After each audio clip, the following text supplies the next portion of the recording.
So good evening, everyone. My name is Sadik Sagar. Welcome to Investing Made Easy. And I don't know where you found the link of our program, but thank you for joining in. And today we'll be discussing very important aspect of the market, that is risk management.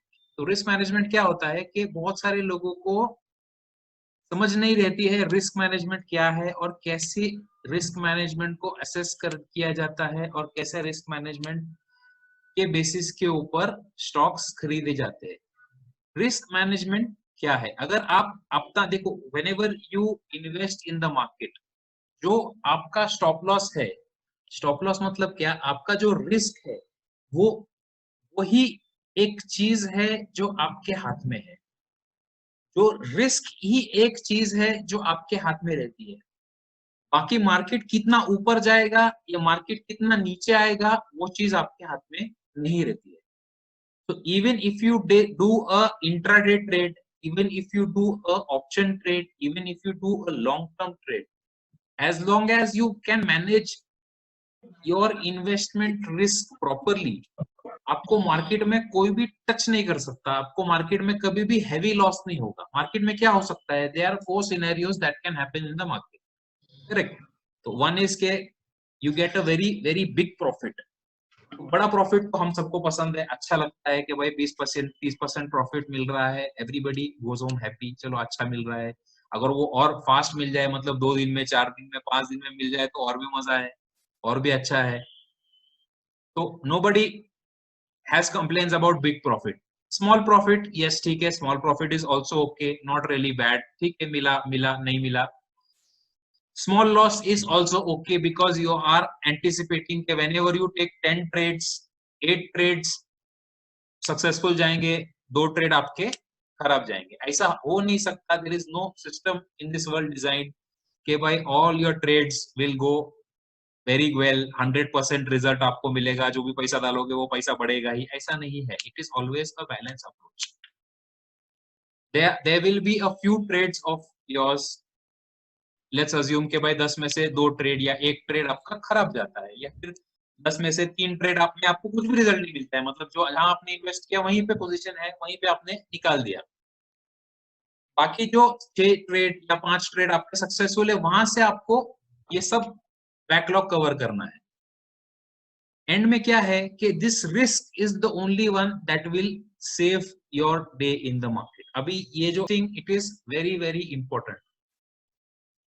Even if you do intraday trade, जो कि आपको fast trade करना है, या option trade, आपका risk analysis करके ही जब trade लोगे ना, if I rate a trade, मतलब जब जो भी आप इन्वेस्टमेंट डिसीजन ले रहे हो on the scale of 1 to 10, if you just rate your investment decisions कि भाई based upon your investment decisions, you just rate your trades. अगर आपका trade rating, if I call it, is between 5 and 6, with investment, with risk management, your trading goes up to a 8.5 or a 9. No trade can be a perfect trend. कुछ ना कुछ problem देखो market है। yes? yes. तो and में क्या है कि मार्केट लोग चलाते हैं, तो कभी कुछ गड़बड़ भी हो सकती है, कुछ ऐसी भी न्यूज आ सकती है, एवरीथिंग इज गोइंग फाइन, कुछ खराब न्यूज भी आ सकती है, एंड अचानक मार्केट नीचे भी गिर सकता है। एंड में what your risk management, why I call it very important and why I call it कि भाई एक 6 रेटिंग वाले ट्रेड को आप 9.5 तक लेके जा सकते हो, क्योंकि this will ultimately save your day. अभी हाउ डू वी एनालाइज? अब ये इन्वेस्टमेंट के तौर पे मैं बोल रहा हूँ, based upon your approach it can be different for you. Intraday के लिए you have to modify, simple है, फॉर्मूला है, you just have to modify your formula according to the thing. ठीक है, कहीं भी कुछ नहीं समझ में आया, stop me, ask me, I'll clear your doubt there and there. So it will be more like a discussion than one person speaking and other people are just listening. क्योंकि I always do this kind of a thing, क्योंकि there and there वो end में doubt solve करूंगा, वो बोलना is not right, क्योंकि there are 1,000 questions that keep on arising. Ask your question, I'll try to solve them there and there. Okay, even if you interrupt me, even if my flow breaks, that is okay for me. So we are doing, please shut off your mics if you don't want to speak. Okay, so risk management, this is a part of my course that we conduct. So I'll just introduce this system that is there, and for those who have already done my course, it will be like a big refresher for them. Okay, so risk management मतलब क्या है कि आपको आपका capital कितना है, amount invested या amount invest कितना करना चाह रहे हो, you have to know that amount. For any person that can be different. For one person it can be 1 lakh rupees, for the other person it can be 10 lakh, for the other person it could be 50 lakh rupees also. Same system आपको risk management के लिए use करना है. For an investment मैं 1 लाख रुपए लेके example दे रहा हूं ताकि कैलकुलेशन करना बहुत इजी है. मतलब अगर आपका 50,000 कैपिटल है, यू जस्ट डिवाइडेड बाय 2. आपका 2 लाख कैपिटल है या 5 लाख कैपिटल है, तो यू मल्टीप्लाई बाय 2 और 5 रिस्पेक्टिवली, जैसा भी आपका कैपिटल है. तो 1 लाख रुपए करने में थोड़ा ज्यादा इजी होता है ना. आवाज आ रही है क्लियर? हाँ अभी आ रही है, बीच में अटक जाता. ठीक है. हाँ. So what we do is we do it with a 1 lakh capital. तो 1 lakh capital में मैक्सिमम आपको इन्वेस्टमेंट में कितना रिस्क लेना है. तो जब भी आप इन्वेस्टमेंट कर रहे हो, meaning it can B a short term trade, medium term trade, a long term trade, different strategies are there to use all of them. जब भी आप इन्वेस्टमेंट कर रहे हो ना, तो उसके मैक्सिमम आपने इन्वेस्टमेंट में मैक्सिमम 2% ऑफ योर कैपिटल को रिस्क डालना है पर ट्रेड, पर इन्वेस्टमेंट डिसीजन. मतलब क्या, अगर आप 1 लाख रुपए का कैपिटल लेके मार्केट में उतरे हो, तो 2% of that is 2,000 rupees, 1% of that is 1,000 rupees. अभी मार्केट सिनेरियो थोड़ा सा फ्लक्चुएटिंग है या थोड़ा सा वोलेटाइल है. So what you could do is, एकदम वोलेटाइल मार्केट में you could risk only 1,000 rupees. अगर आपको, if you are very confident कि भाई बहुत अच्छा स्क्रिप्ट मिला है इन्वेस्टिंग के लिए, तो maximum what you can invest is 2% of your capital. Risk की बात कर रहा हूं मैं. इन्वेस्टमेंट मतलब ऐसा नहीं कि 2,000 रुपए इन्वेस्ट करना है, 2,000 रुपए तक रिस्क करना है. How do we use that? I have the formula for it, और वो फॉर्मूला आपको मैं दूंगा अभी, तो you can calculate your risk accordingly.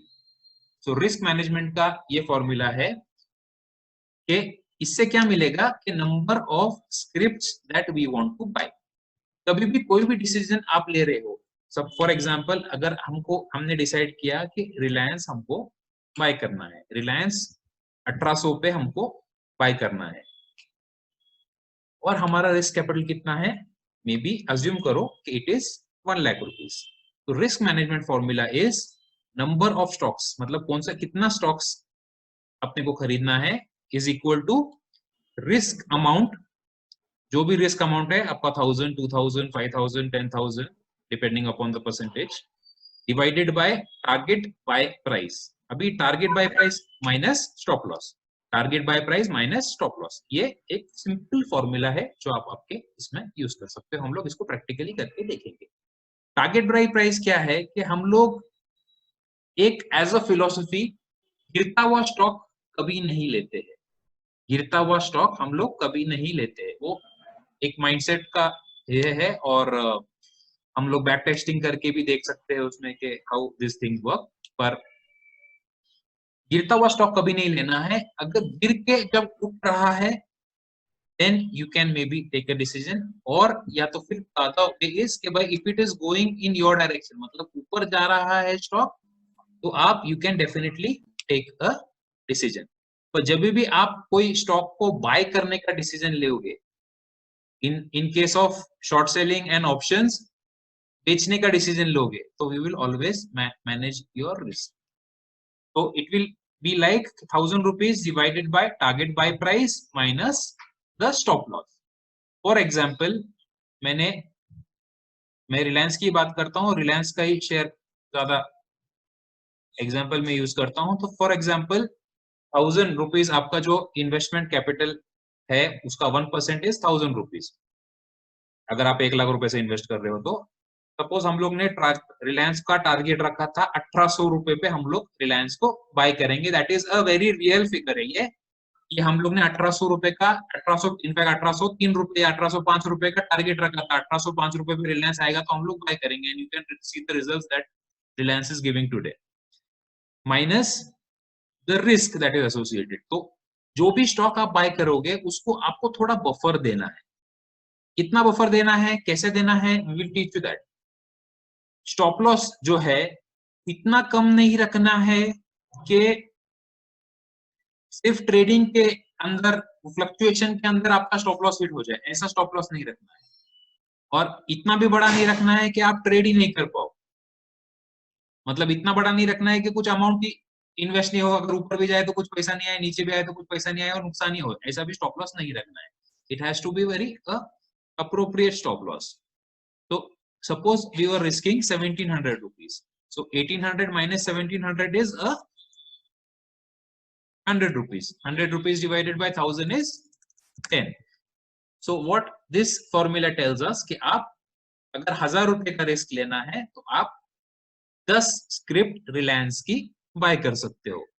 Into 1800 कितना हो गया, 18,000 रुपए का इन्वेस्टमेंट हो गया। सिंपल। कोई क्वेश्चन है इधर? इंट्राडे में भी वही करेंगे? यस यस अबरार भाई पूछो प्लीज। नहीं नथिंग। तो दिस सिस्टम रियली वर्क। अभी अबरार ने एक ट्रेड लिया है, उसमें उन्होंने रिस्क मैनेजमेंट नहीं किया है, बराबर है? यस। सो क्या होता है कि सब ऐसे स्टॉक में इनफैक्ट अभी चलो fortunes that you didn't face a loss or in fact you're buying वो stock जो has come very close to your buying price, so and it's a very good stock to invest in, तो जो खतरा था वो टल गया। but anyway क्या है कि if your capital would have been 6 lakh rupees then it would have made sense कि भाई आप 6,000 रुपए का रिस्क लेके इन्वेस्ट करो, बराबर है? True, correct. आप रिस्क देखो, मैं रिस्क मैनेजमेंट का एक समझाता हूं आपको। If you have 1 lakh rupees capital, आपने 1000 रुपीज रिस्क लेके 6 शेयर बाय कर लिए, 1 लाख रुपए का अपना इन्वेस्टमेंट पूरा हो गया, मतलब 6000 रुपीज का आपका रिस्क हुआ है। Worst case scenario, worst case मतलब क्या कि एवरी हम लोग trailing stop loss system use करते हैं, तो every week stop loss change करेंगे depending upon the entry. Every day stop loss change करेंगे, every week stop loss change करेंगे और every month stop loss change करेंगे। मतलब स्टॉप लॉस को हम लोग ट्रेल करते जाएंगे, जैसा मार्केट ऊपर जाएगा या मार्केट अगर मूव नहीं भी हुआ तो भी हम लोग स्टॉप लॉस ट्रेल करेंगे। उससे क्या होगा कि आपका रिस्क जो आपने 1000 रुपीज रिस्क इन्वेस्टिंग के वक्त लिया था, दैट विल जितना as time passes your stop loss will keep on trailing and जो रिस्क है that will keep on reducing. So end में क्या होगा? आवाज या जस्ट अ सेकंड, या it is clear now? Right, it's clear.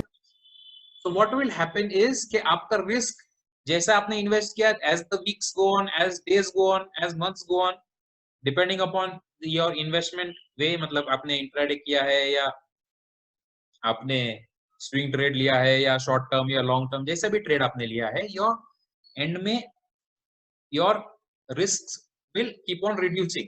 ठीक है, चलो इफ इट डजंट रिड्यूस, मतलब जैसा आपने इन्वेस्ट किया और वही टाइम पे इंडिया चाइना का जोरदार वॉर हो गया, what will happen is even if the market goes steeply downwards, even if the market goes steeply downwards, क्या होगा? आपके स्टॉप लॉसेस एक्टिवेट हो जाएंगे और मैक्सिमम डैमेज आपको, सपोज आपने 6 स्टॉक लिया है या 5 स्टॉक लिया है 1 लाख रुपए में, मैक्सिमम आपको मार्केट डैमेज कर सकता है वो है 5000 रुपीज या 6000 रुपीज। आपको लग रहा है 5000 रुपीज 6000 रुपीज काफी बड़ा है, पर आप you go back and check, March में कई लोगों का जो कैपिटल था that became half. जो भी अगर जो भी इन्वेस्टेड थे 40-50 लाख रुपीस के साथ में, जिन्होंने रिस्क मैनेजमेंट नहीं यूज किया था, जिन्होंने स्टॉप लॉसेस नहीं यूज किए थे, वो 50 लाख रुपए का 30 लाख रुपए 32 लाख रुपए, कई सारे लोग मैंने भी देखे हैं, ऐसा हुआ है. Because people keep calling me for, क्या हो गया, when it is damaged, it is broken, you try to fix it. So people do keep calling me for help. Of course I try to help them maximum, but it is better that they approach me for, जब things are going better, तो you can manage things better. This is the formula for risk management. अभी intraday आप trade करोगे, intraday trade करोगे, तो I don't want you to raise 1,000 rupees intraday, especially when you are starting to trade intraday. तो आप 200 रुपए का risk लो, आप 250 रुपए का रिस्क लो, आप 500 रुपए का रिस्क लो. फॉर्मूला आपके सामने है, you can just calculate and depending upon your formula कितना शेयर आपको बाय करना है, आपको फॉर्मूला ऑटोमेटिक दे देगा. करेक्ट है? Any doubt in this?